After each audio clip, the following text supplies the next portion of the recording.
आपको पता होगा कि हमारे हिंदुस्तान में नहीं कहना चाहिए ऐसे मौके पर कहूंगी, बताऊंगी जो मेरे पे बीती है कि हमारे सामंतशाही लोग, पैसे वाले लोग और खासकर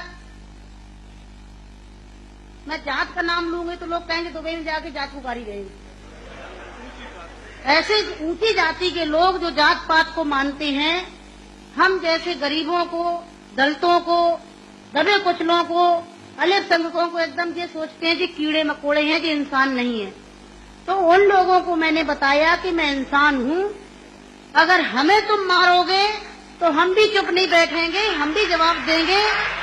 और इसलिए मैंने कई दफे सोचा कि मैं आत्महत्या कर लूं, मर जाऊं, पर मैंने सोचा कि मरती तो हजारों लड़कियां रोज हैं।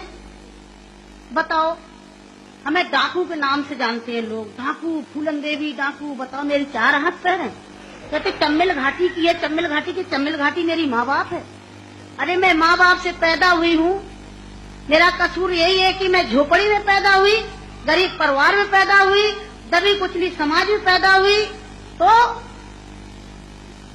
हमें जीने का अधिकार है नहीं। मेरे भाई और बहनों, मैंने कोई बुरा काम नहीं किया। मैं तो वहाँ भी मंच में बोलती हूँ, अब्बू भाई के साथ में तो कई सभाएं हुई हैं, बहुत बड़ी बड़ी सभाएं हुई हैं, कि मैंने कोई बुरा नहीं किया है।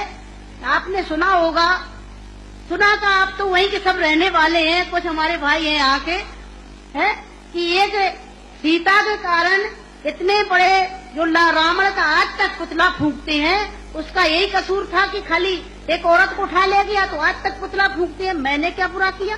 मेरे साथ भी ऐसे रावणों ने अत्याचार किया, मैंने उन रावणों को जवाब दिया। फूलन देवी को डाकू है, डाकू है। अरे वो तो माननीय मुलायम सिंह जी की देन है, नहीं नाम लेना चाहिए, जो आज हम समाज के अंदर खड़े हैं। और नहीं तो इतनी बड़ी साजिश रची थी, हमने कोई बुरा काम नहीं किया। जिन्होंने हमें सताया, हमें समाज में रहने लायक नहीं रखा, तो गुस्सा में इंसान अच्छा काम नहीं करता, गुस्सा में गलत ही करता है। और जो कुछ भी हुआ अच्छा और बुरा सबक सिखाने के लिए कि हम जैसी बहन बेटियों के साथ अन्याय अत्याचार करोगे तो कोई भी महिला घर से बाहर निकल के और अपने अधिकारों की लड़ाई लड़ने के लिए मैदान में खड़ी हो जाएगी। तो मेरे भाई और बहनों, हमें तो डाकू घोषित कर दिया। जब मैं चुनाव लड़ने जाती हूँ तो सब एक ही भाषण रहते हैं, किसी के और कोई भाषण नहीं रहती है। बताओ, मैं डाकू दिखाई देती हूँ? क्या होता है डाकू?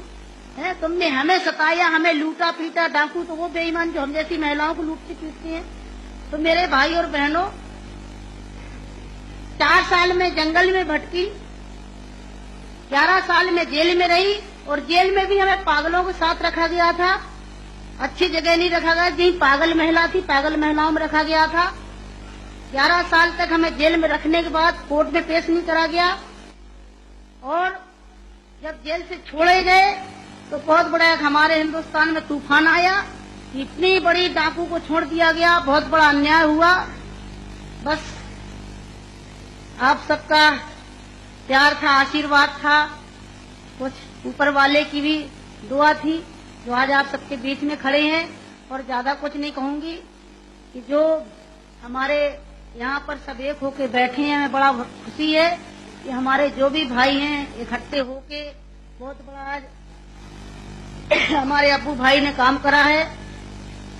और आप सबसे भी विनती करूंगी कि हमारे भाई अब्बू जी का पूरा सहयोग दें, साथ दें, जो और आगे बढ़ सकें और दलितों की, हम जैसी दुखी और गरीबों की, महिलाओं की सेवा कर सकें। आप सबकी जरूरत है कि आप सब सहयोग दें, जो हमारे अब्बू भाई आगे बढ़ सकें। तो मेरे भाई और बहनों, आप सबको मैं धन्यवाद देती हूँ, और भाई अब्बू जी को भी धन्यवाद देती हूँ कि यहाँ पर बुलाया, बहुत बड़ा सम्मान दिया।